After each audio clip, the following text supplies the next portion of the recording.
Thank you for tuning in to Look Before You Speak.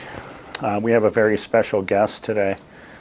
The program has a very special or unique approach, I believe, and commercial television often rotates through imagery very quickly, usually 1 to 2 seconds. You're able to take a look at an image and really contemplate what you're seeing, and it's kind of trained our mind's eye to be really quick. And this program has a different approach in that we put images up before us and allow them to rest there, and that we're able to talk about them and really take our time in looking at them.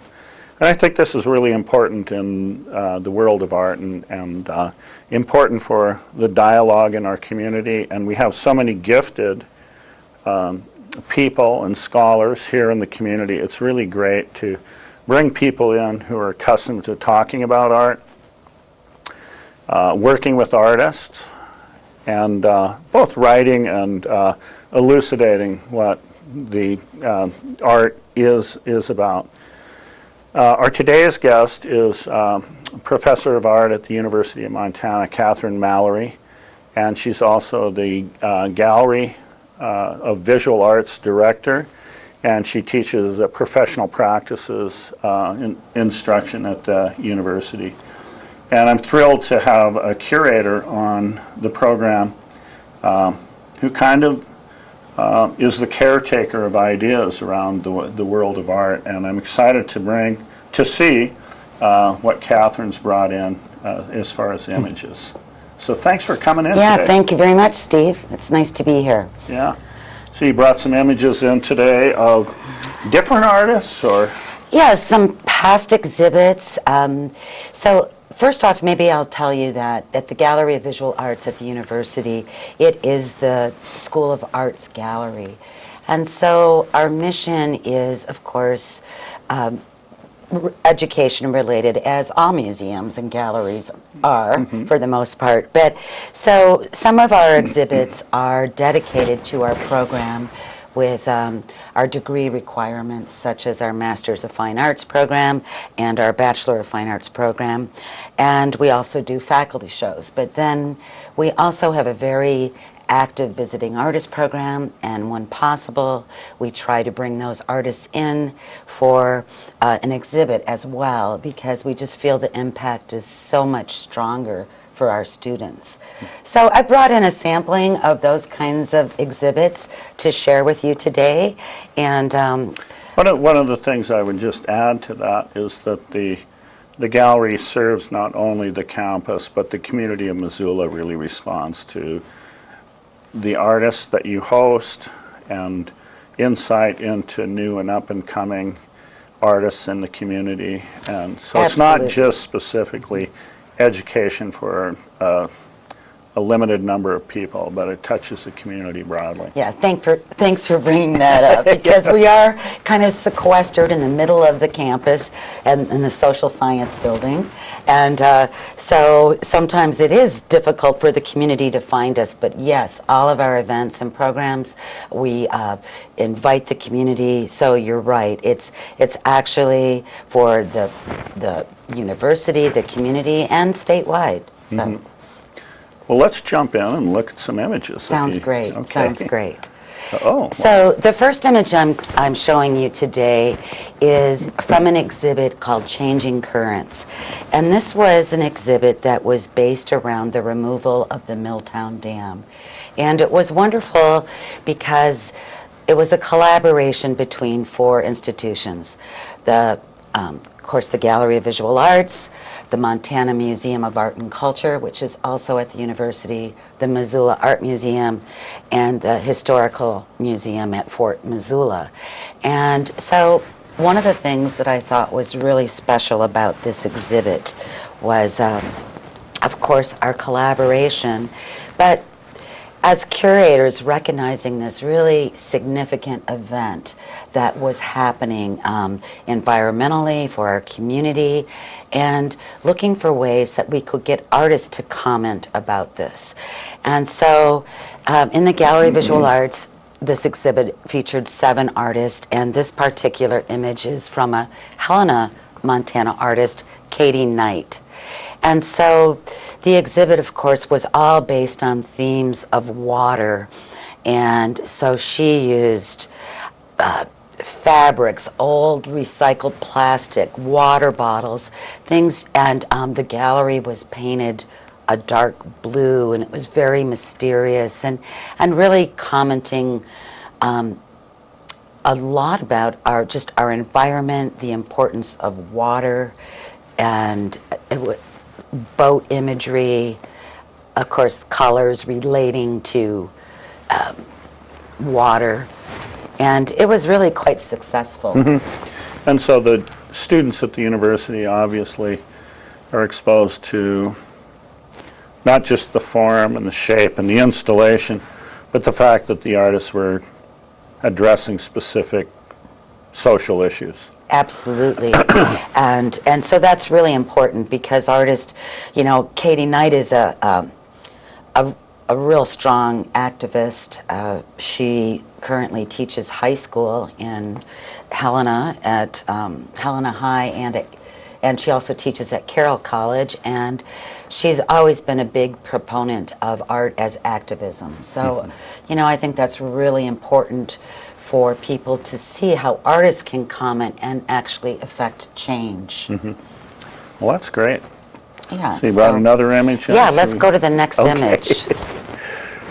So this artist, Erica Spitzer Rasmussen, she is from Minneapolis area, and she does garments made of very unlikely materials.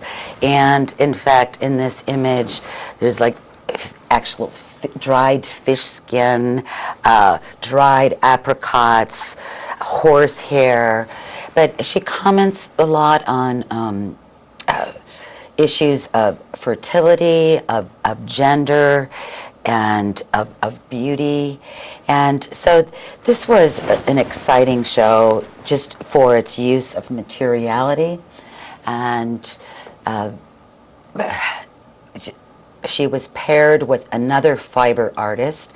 And although the university does not have a fibers program, it's really interesting how many students are just incorporating more and more fiber and just issues of materiality, I guess. So felt this was a really inspiring exhibition mostly for its just innovative use of materials. So these artists actually take the initiative to contact you for exhibitions? Yeah, that works both ways. Some people will send proposals that are, you know, expressing interest in exhibiting or being a visiting artist in the School of Art. And then other times, as a curator, you know, when you travel and I'm always seeking out art and love to see what artists are doing in different regions of the country. And with Erica's work, I was actually in Minneapolis and saw an exhibition of her work and was very inspired by it and contacted her. So, So you must always have going through your mind, how can this potential artist be of educational value? How can it touch your audience? absolutely. And like I said, with the past image, with sort of using relevance of what's going on, right, relating to something. And one of our local treasures, Nancy Erickson, was going to be featured in an honoree for the College of Visual and Performing Arts. And so I was looking really to sort of elevate the whole sort of fiber art scene around her show. So here again, tying into that. And also, as a curator, really trying to be conscious of giving diversity to our schedule and, not relying on personal bias, but on just presenting really good work. Well, when I look at, I saw the show and I just think, it worked on so many different levels. On the sculptural, yes, you talk about fiber and maybe people aren't, students aren't oriented in a fiber-specific way, but the forms are incredibly strong. It's really expressive, and it has a great deal of content. And I think those are wonderful aspects about bringing something in that people aren't necessarily familiar with. Absolutely, and so actually, I mean, materials run the gamut. Yeah. Everything is up for interpretation and for use, right? We love that. Let's look at another image. Sure, let's move on. Yeah. Wow. So this is an image from one of our previous faculty exhibits, and the artist is Marianne Bongiorni. And this was a really fun exhibit for me to curate. I actually put forth a challenge to the faculty to think about the objects that they collect. Think about the creative process, how what they look at, what they collect really informs the things that they make. And so the exhibit was titled Accumulation Transformation. And Marianne Bongiorni uses many kitsch found objects in her work. And so she has shown this collection of trophies with her actual artwork in the background. And Marianne just recently had an exhibit at the Missoula Art Museum not too long ago, and that was traveling through the Montana Art Gallery Directors Association. And so all the artists in the exhibit had their own personal collection. Some chose to do an installation with their objects. Some just chose to show it as an actual object. And what I thought was really exciting about this approach to an exhibit was that it really was more about just sort of the internal creative process. What do artists think about? What do they look at? How are they inspired? Where do they borrow from culture? And so I felt that gave a whole different insight into the sort of final product or the art object. Yeah, and I think one of the things I enjoyed about the exhibit and the concept is, artists take symbols and symbology, say, for example, the trophies, and reinvent them. And they have completely different meaning. And something that's really may have a particular meaning in a culture is utterly changed. And this has happened throughout history. It's not unique to our time. And you think of the African masks and Picasso and the modernists, and some people are bothered by the stealing from other culture maybe, but I just see it as reappropriation and reinvention, and that it is a natural aspect of creativity. Right, and it's just that contextual association, right? By altering it and even somehow putting this on a pedestal, even it just changes the context of how we view it.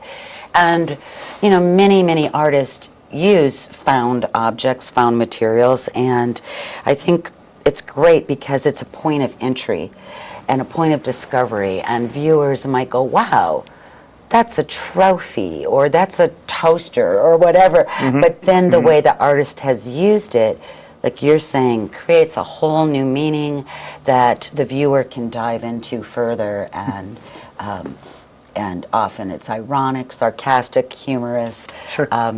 So definitely another material that many artists use. And, well, that's great. And in fact, I believe the next image is an artist that's famous for using the found object. And this is an image from Frances Pearson, and Frances currently lives in Clinton, Montana. And these are life-size deer, and they are built out of found natural materials, found wood, various objects, and you can see that these 3 deer are also sitting on this sort of astroturf checkerboard carpet, which maybe a comment on our urban deer situation, I don't know. But these talk about his sense of discovery. I mean, he even created the antlers, so they're not found antlers, and there are croquet balls, cranks, rusted objects, tools. And what I find fascinating about his work is, of course, the innovative use of materials, but it's hard to put that many kinds of materials together and have it be aesthetically sound, right? It can get really chaotic pretty easily. And I think that Francis does a fabulous job of doing that, bringing things together, commenting about really the landscape. And he talks a lot about, he's an avid outdoorsman, he hunts, he fishes, and he talks about his work of trying to record the things that maybe aren't seen, the things that we feel. So yeah, I found this exhibition really poetic, and it's not, I think the art world, what I think many people fail to understand, it's not about spelling everything out. That the person who goes and looks at something needs to bring their own, something of themselves to looking at the object. And I think it's really, this exhibit was really successful in not spelling everything out. It's not necessary to like hammer a particular message home. And in that way, I think it's fantastic for students to be exposed to that, somebody who's really consistent on that level. yeah, and I think many artists do that, where they don't want to hammer you over the head.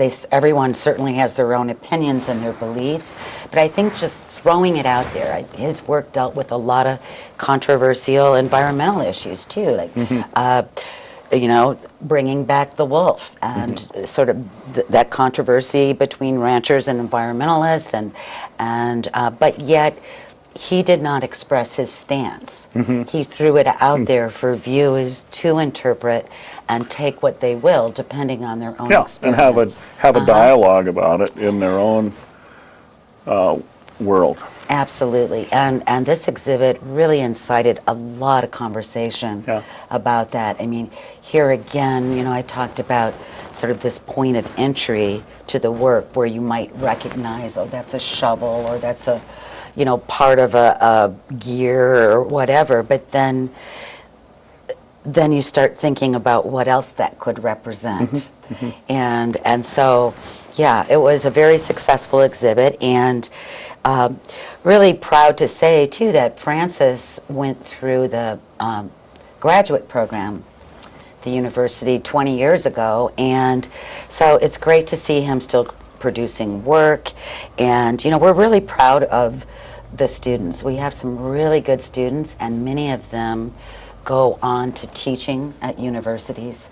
So, and I think many artists do become teachers, whether it's in a school system or not. It's just by throwing your work out there, you are asking questions of the viewer, and so you're a teacher indirectly or directly. That's correct. Yeah. And I think just like this program, I mean, taking a different approach about looking at art, and I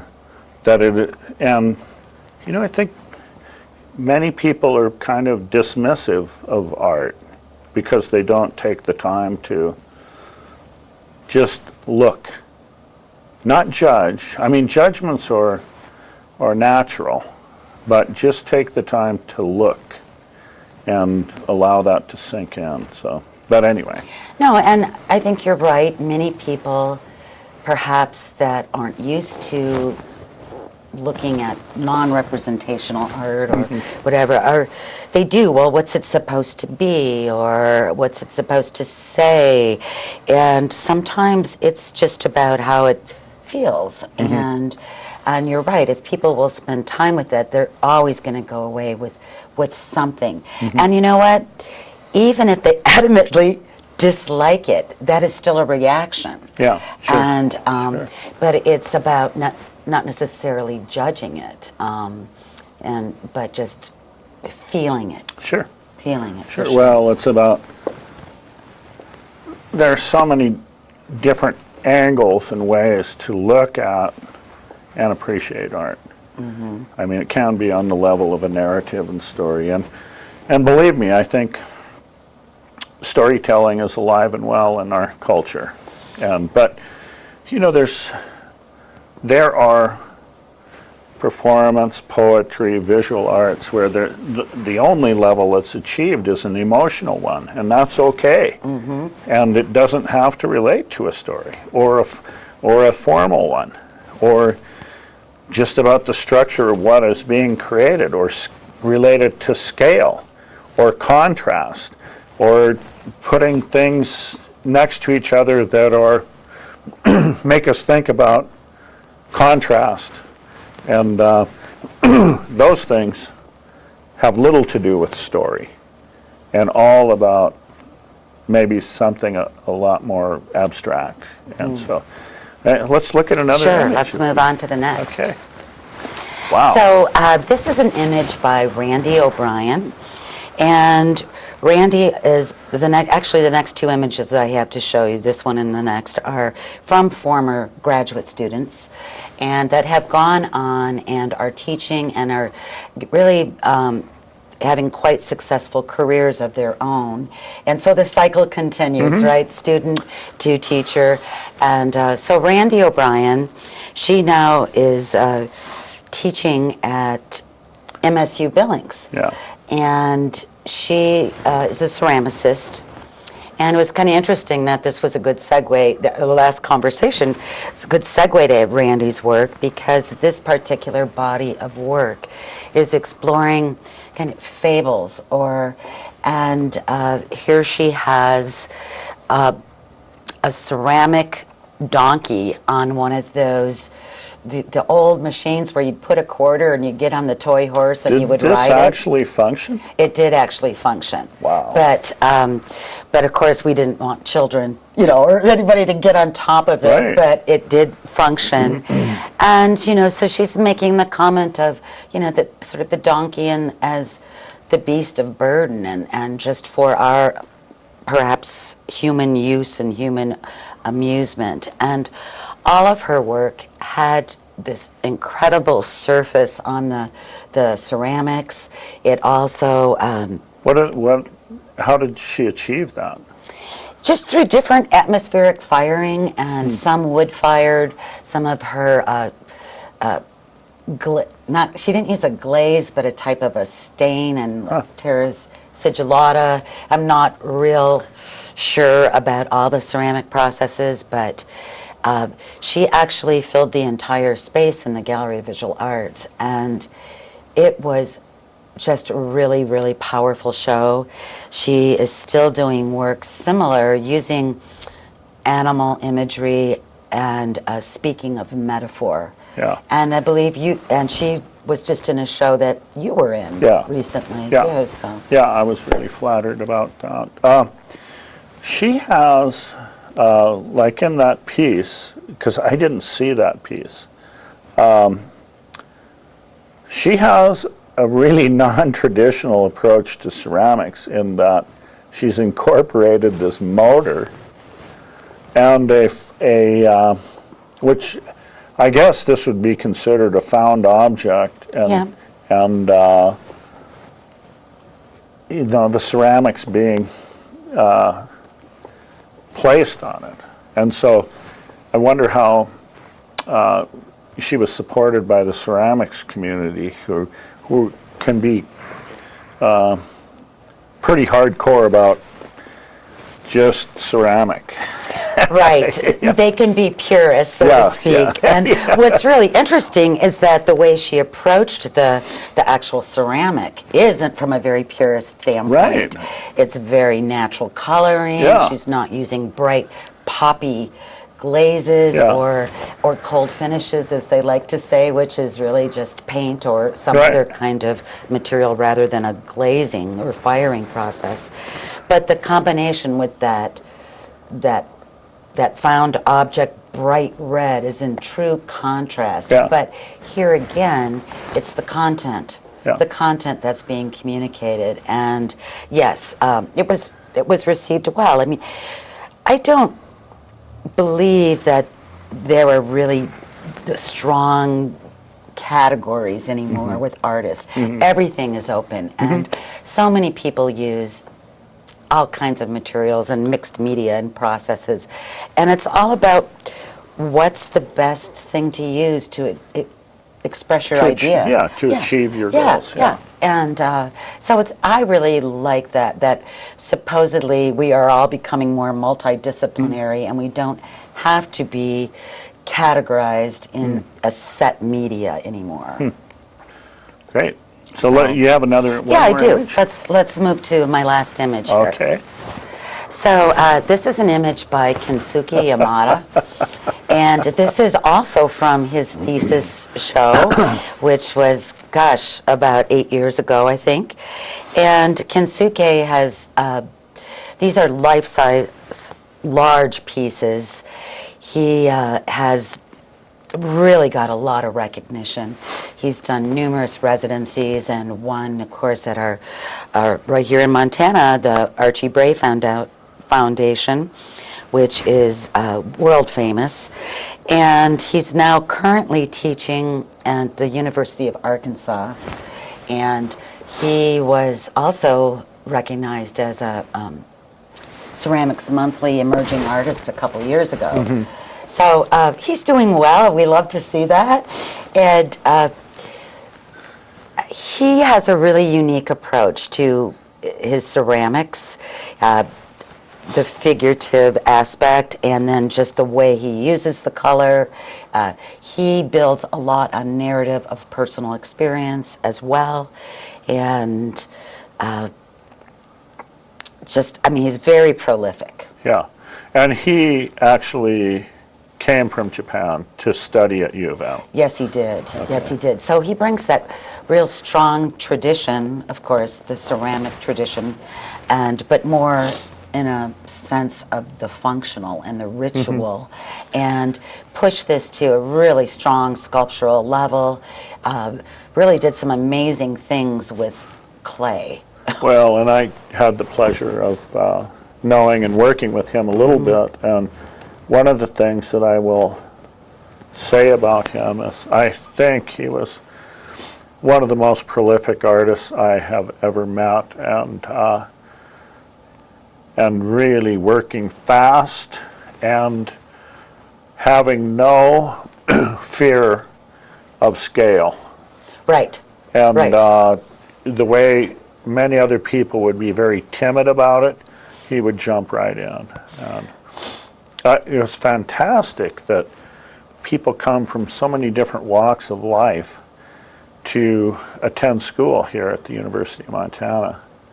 You know, and that's the wonderful thing about being an educator, but also as being a curator. There's so many things I really enjoy about being a curator. And of course, you know, one is getting to work with so many different creative people, and it really expands my way of how I think about art, and it expands my way of how I think about art that I do. I'm an artist as well, and so, but of course, also the fact that you just get to reinterpret the art in a way of the artist that you put together too. So well, and I think it's really important that students are exposed and immersed with working artists. And working artists are educators, or not, like you touched on it. They're natural educators. But it's critical that those educators be working. And I've always had a great deal of respect for you continuing and working away in the studio all the time, all the while teaching. And We're going to wrap it up today, Yeah. and I just wanted to thank you so much for coming on. And keep up the good work, Thank you. fighting the good fight, sharing with not only students but the Missoula community and the Montana community the importance of art and the importance of really looking and appreciating art and spending time with art and imagery. So thanks for coming on today. Thank you. Look before you speak. Yes.